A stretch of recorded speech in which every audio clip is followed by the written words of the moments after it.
السلام علیکم ناظرین، امید کرتا ہوں کہ آپ خیریت سے ہوں گے۔ تو آج کی اس ویڈیو میں ہم بات کریں گے چچی اور بھتیجے کا غلط رشتہ پارٹ 1۔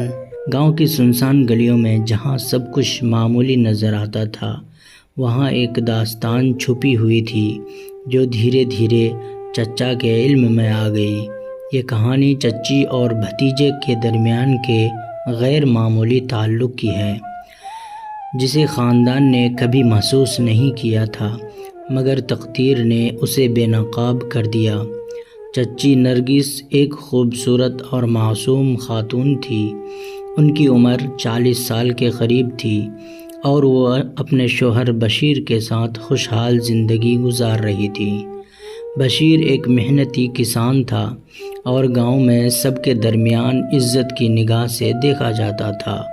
نرگس کی زندگی میں ہر چیز صحیح جا رہی تھی، مگر دل کی گہرائیوں میں کچھ تھا جو اس کی خوشیوں کی طرح سکون پذیر نہ تھا۔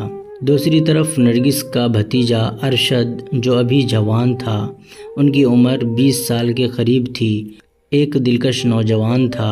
اس کی آنکھوں میں بے پناہ جوش اور چہرے پر ہمیشہ مسکراہٹ رہتی۔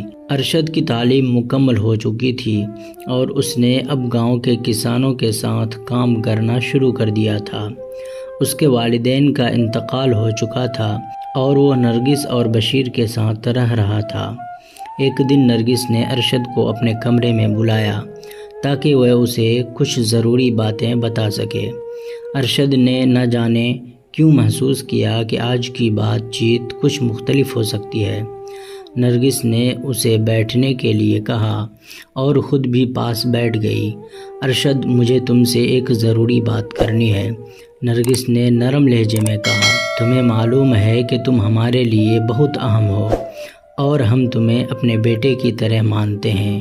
ارشد نے مسکراتے ہوئے کہا، جی چچی، میں جانتا ہوں کہ آپ اور چچا نے ہمیشہ میری فکر کی ہے۔ نرگس نے ایک لمحے کے لیے توقف کیا، پھر اپنی آنکھوں میں چمک کے ساتھ کہا، ارشد، میں جانتی ہوں کہ تم جوان ہو اور تمہاری خواہشات بھی ہیں، لیکن ہمارے درمیان کچھ باتیں ایسی ہیں جو تمہیں جاننی چاہیے۔ ارشد نے حیرت سے پوچھا، کیا بات ہے چچی؟ نرگس نے گہرا سانس لیا اور کہا، ہمارے درمیان کبھی کبھار غیر ضروری باتیں چلتی ہیں اور یہ باتیں ہمارے دلوں کو بہت متاثر کرتی ہے۔ ارشد نے الجھن محسوس کی، مگر اس نے خاموشی اختیار کی۔ نرگس کی باتوں میں ایک عجیب سی سنجیدگی تھی جو اسے پریشان کر رہی تھی۔ وقت گزرتا گیا اور ارشد اور نرگس کی بات چیت میں ایک نئی نوعیت کا تعلق ابھر کے سامنے آنے لگا۔ ارشد محسوس کیا کہ نرگس کی باتوں میں ایک خاص قسم کی محبت اور قربت تھی جو ایک غیر معمولی صورتحال کی طرف اشارہ کر رہی تھی۔ ایک روز بشیر گاؤں کے باہر کام کر رہا تھا اور نرگس اور ارشد گھر میں اکیلے تھے۔ نرگس نے ارشد کو قریب بلایا اور اس سے محبت بھری باتیں کی۔ ارشد نے محسوس کیا کہ نرگس کی محبت اس کی زندگی کا حصہ بن چکی ہے اور وہ اس محبت کو نظر انداز نہیں کر پا رہا تھا۔ یہ سب کچھ اس وقت بے نقاب ہوا جب بشیر نے گھر واپس آ کر چچی اور بھتیجے کی چپکے باتوں کو سنا۔ اس نے دل کی دھڑکن تیز ہوتی محسوس کی اور اس کے دماغ میں ایک سوال اٹھا، اس کی محبت اور اعتماد دھوکہ دہی کا شکار ہو گئے ہیں۔